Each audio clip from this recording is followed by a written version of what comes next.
sommes ravis de vous accueillir dans le cadre de Parole de Pro, qui est le nouveau format proposé par le Cariforef Occitanie. Donc, Parole de Pro donne la parole aux professionnels pour présenter des projets, des expérimentations et actions innovantes pour aller vers ou remobiliser les publics les plus éloignés de l'emploi.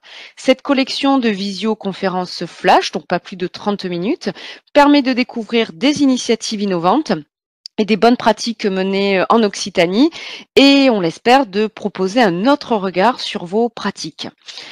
Aujourd'hui, c'est Adrien Jourjon, chef de projet Club Motivation au sein de la PSH 34 et Stella Amande qui est Job Coach Club Motivation et également au sein de la PSH 34 qui vont témoigner et nous présenter leurs projets pour accompagner des personnes présentant des troubles de santé. Bonjour Stella, bonjour Adrien. Bonjour. Bonjour.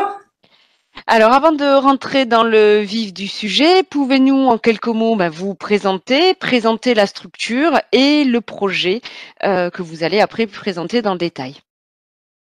Oui, donc rebonjour, merci de nous accueillir aujourd'hui. Adrien Jourjon, donc chef de projet sur le Club Motivation. Je supervise le dispositif au niveau départemental.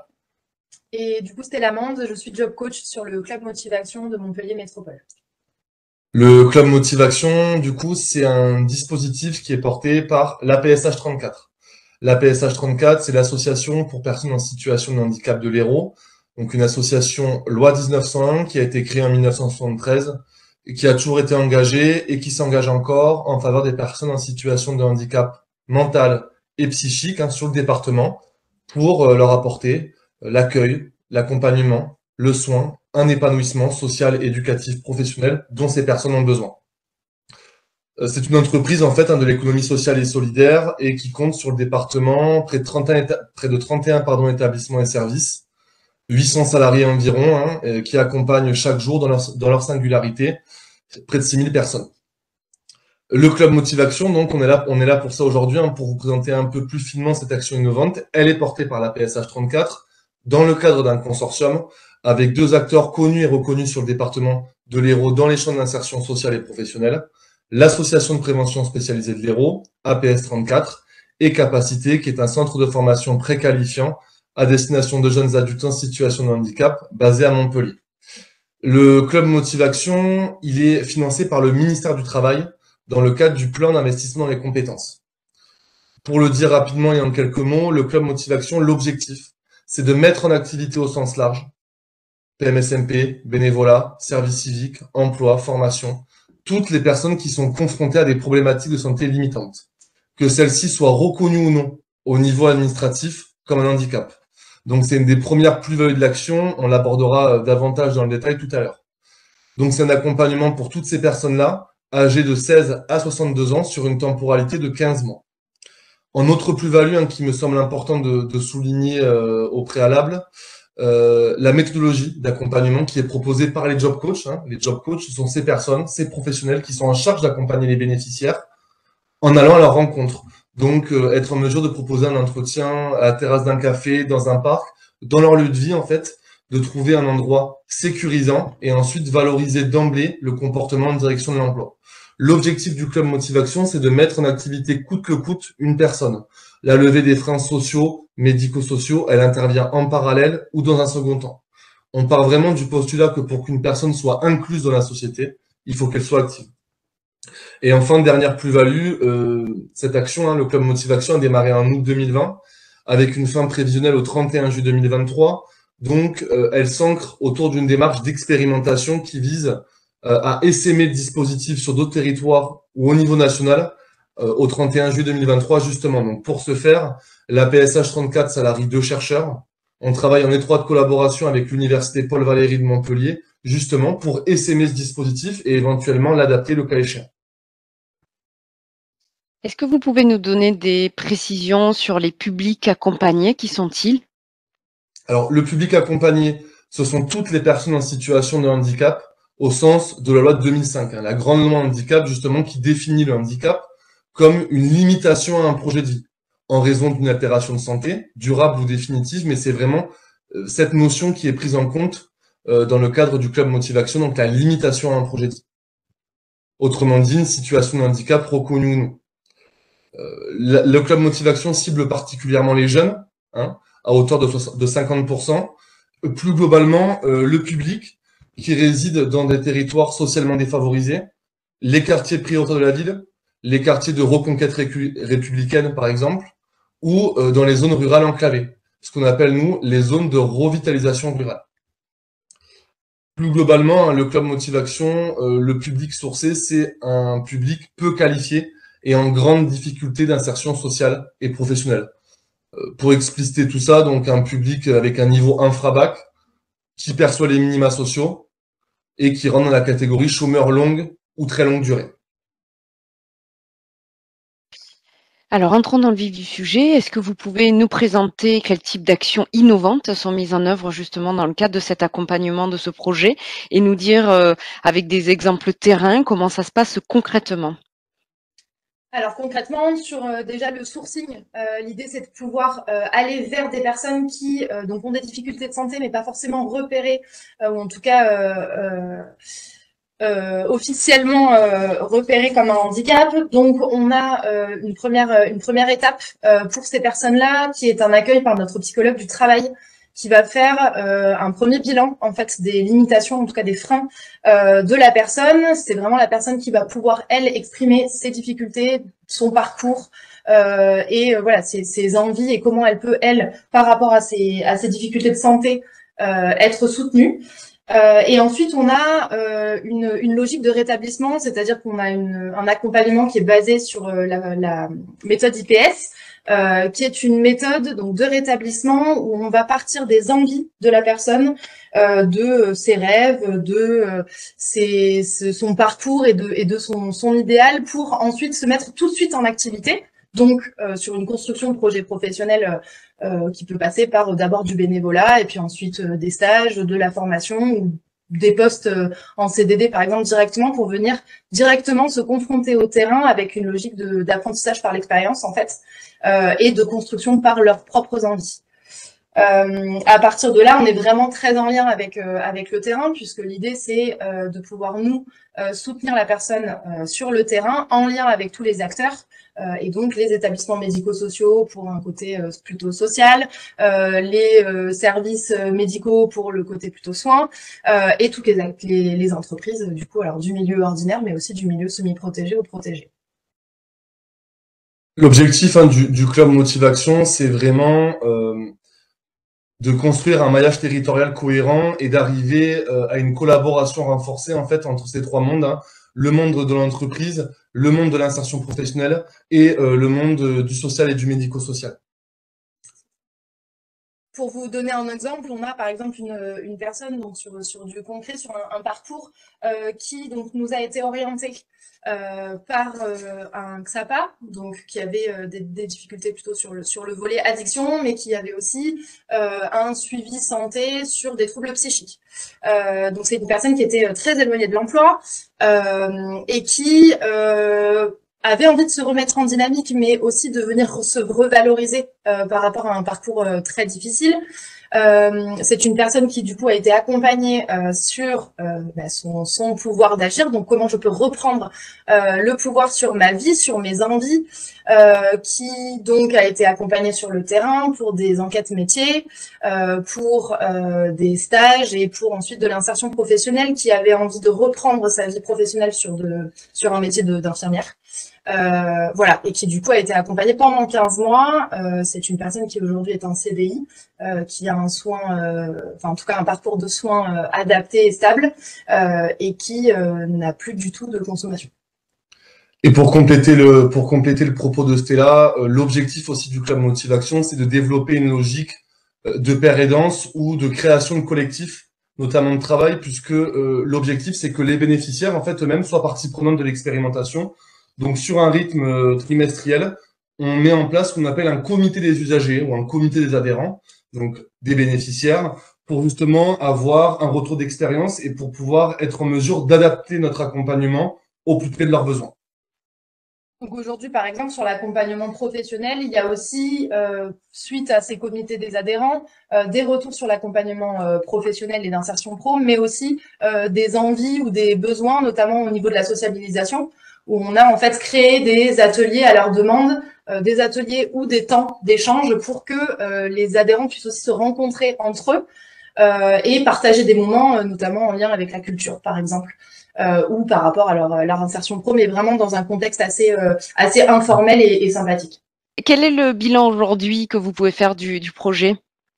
Alors aujourd'hui, le bilan, depuis qu'on a lancé l'action en août 2020, c'est d'abord un ancrage territorial qui existe et qui est réel et qui s'est matérialisé en fait par la signature de conventions. Alors sans rentrer dans le détail, des conventions de partenariat avec des établissements sociaux, médico-sociaux, avec le service public de l'emploi, avec des structures institutionnelles, justement à la fois pour être en mesure, par exemple, de sourcer le public, donc d'intervenir par le biais de permanence dans des lieux clés, et également l'objectif c'est d'être en mesure de proposer un accompagnement global aux bénéficiaires.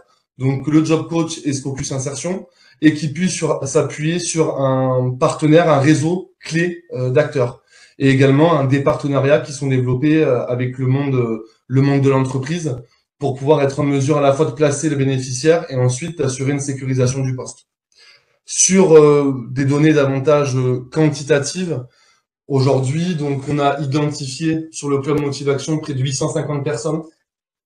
400 sont adhérents, c'est-à-dire 400 sont entrés dans le dispositif et bénéficient de l'accompagnement intensif sur une durée de 15 mois. Un public en majorité jeune à hauteur de 45%, résidents justement soit en QPV, soit en ZRR à hauteur de 35%, et surtout un public qui cumule les freins périphériques à l'insertion. 90% des personnes touchent des minima sociaux, 65% ont un niveau infra-bac, 57% sont sans activité depuis 2 ans ou n'ont jamais eu la moindre activité. Donc ça, c'est quand même un marqueur très fort de l'éloignement de l'emploi du public. Et avec comme particularité au Club Motivation que cet éloignement de l'emploi est accru par la situation de handicap de la personne. Près de 70% des bénéficiaires présentent une problématique d'ordre psychique, mentale ou cognitive. Donc justement, une problématique qui rend encore plus ardu, si je puis dire, l'accompagnement proposé par les job coachs. Et on a 25% du public qui présente une situation de handicap non reconnue par les services de la MDA. Au niveau des chiffres qui concernent davantage l'insertion et l'employabilité, aujourd'hui, un adhérent sur 2, globalement, a été remis en activité au Club Motivation. Ça, c'est si on s'intéresse au nombre d'adhérents. Ensuite, on a un taux d'activité en réalité qui est beaucoup plus haut, qui est de 112%, puisque plusieurs bénéficiaires ont bénéficié, excusez-moi pour la petite redondance, d'une mise en activité progressive et donc de différents contrats de travail ou PMSMP, formation et ensuite emploi. On a 206 contrats de travail qui ont été signés aujourd'hui au Club Motivation, donc on est particulièrement fiers de ça.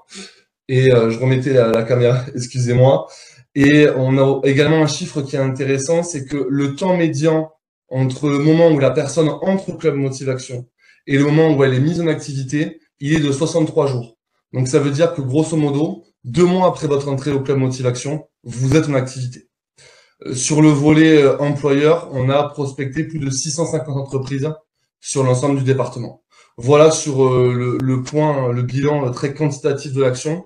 Au niveau plus qualitatif, on évalue les compétences des bénéficiaires par la passation d'un portefeuille de compétences transversales.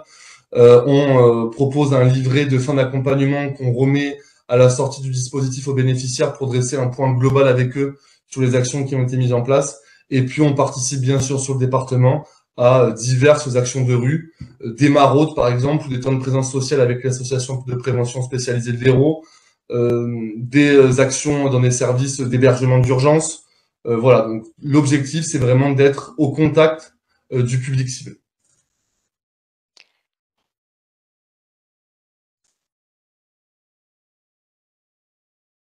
Alors, je pense qu'il y a un souci parce qu'on ne vous entend pas. J'ai fermé mon micro, évidemment, au moment où j'ai commencé à parler. Alors, pour terminer, des conseils à donner aux professionnels qui nous écoutent ou des bonnes pratiques à partager? Alors nous déjà, il y a vraiment la question de terrain, mais aussi de liberté. C'est-à-dire qu'on part du principe que tous les job coachs sont sur le terrain et ont une liberté d'action qui du coup, forcément en lien avec la personne accompagnée est une vraie richesse en fait et permet vraiment aux personnes du coup de se sentir aussi libres. On a vraiment la possibilité de pouvoir les accompagner sur tous les temps qu'ils souhaitent, dans tous les lieux qu'ils souhaitent, à partir du moment où ça a un sens pour leur projet et pour leur insertion professionnelle. Ensuite, il y a vraiment la question, du coup, par rapport à ça, de la libre adhésion et de la multiréférence, c'est-à-dire qu'encore une fois, c'est les personnes qui vont décider du rythme des rendez-vous, des lieux de rendez-vous, de ce qu'elles veulent travailler, comment elles veulent le travailler, mais aussi avec qui, puisque du coup, les personnes n'ont pas de job coach référent. On est en multi-référence, ce qui veut dire que la personne est accompagnée par l'intégralité de l'équipe du Club Motive-Action. Et donc, c'est vraiment la possibilité de pouvoir avoir chacun son évaluation, ses idées, et puis une disponibilité forcément, puisque voilà, il y a forcément un job coach qui peut accompagner sur les temps. On est aussi sur un accompagnement qui est très très allégé en termes d'administratif, puisqu'aujourd'hui nous sur l'accompagnement et sur l'entrée sur le Club Motive-Action, on demande très peu de documents puisqu'on est vraiment dans une idée de 100% inclusion et que les personnes puissent bénéficier de l'accompagnement rapidement et sans encombre administratif. Et ensuite, les premiers temps d'accompagnement, le plan d'action en fait est vraiment basé sur les envies de la personne, et donc on a parfois des personnes qui n'ont qu'une idée de ce qu'elles veulent faire ou de ce qu'elles peuvent faire, puisque éloignées de l'emploi ou avoir entendu en tout cas qu'elles avaient peu de en tout cas peu d'idées ou peu de possibilités par rapport à leur éloignement de l'emploi, par rapport à leur situation de handicap. Et l'idée, c'est de pouvoir partir de parfois leur métier rêvé, leur passion, leur activité, leur hobby, et puis vraiment revenir en fait pour réveiller en fait leurs envies et leurs rêves et leur motivation du coup, et repartir sur de l'activité. Pour compléter les propos de Stella, notamment sur le concept de libre adhésion, quand on entre au Club Motive-Action, en fait, le seul document qu'on signe, c'est un contrat de libre adhésion. Et c'est ce contrat de libre adhésion qui va matérialiser le début de l'accompagnement sur une durée de 15 mois. Et ce qui ressort notamment des comités des usagers qu'on a pu organiser, c'est qu'en fait, plus le public est empêché, moins la sanction, elle apparaîtra comme appropriée pour répondre à d'éventuelles absences du bénéficiaire. Nous, on est davantage dans une logique où si la personne ne vient pas à un rendez-vous, mais qu'elle nous envoie un texto ou qu'elle nous appelle pour nous informer de son absence, on va valoriser ça. Donc, on est dans cette logique de valorisation permanente, et cette valorisation, elle est d'autant plus importante pour le développement des soft skills, en fait, ce qu'on appelle les soft skills des bénéficiaires, puisqu'on peut avoir une logique de mimétisme qui se met en place entre le bénéficiaire et le job coach. En dernière bonne pratique, moi, je mettrais en avant la nécessité de s'articuler en fait au système socio-économique global. Un dispositif d'insertion comme le Club Motive-Action ne peut exister que s'il s'ancre dans les différents enjeux territoriaux et que s'il arrive à faire du lien avec, encore une fois, comme je le disais, trois mondes qui existent, mais qui communiquent, mais l'objectif du Club Motive-Action, c'est d'aller encore plus loin dans cette communication entre l'insertion pro, l'entreprise et les médico-sociaux. Eh bien, merci beaucoup Stella et Adrien d'avoir partagé ces témoignages et vos retours terrain. Merci. Retrouvez toute la programmation de Parole de Pro et bien plus encore sur notre site internet cariforefoccitanie.fr. On se donne rendez-vous à la rentrée pour peut-être de nouvelles visioconférences Parole de Pro. À très bientôt.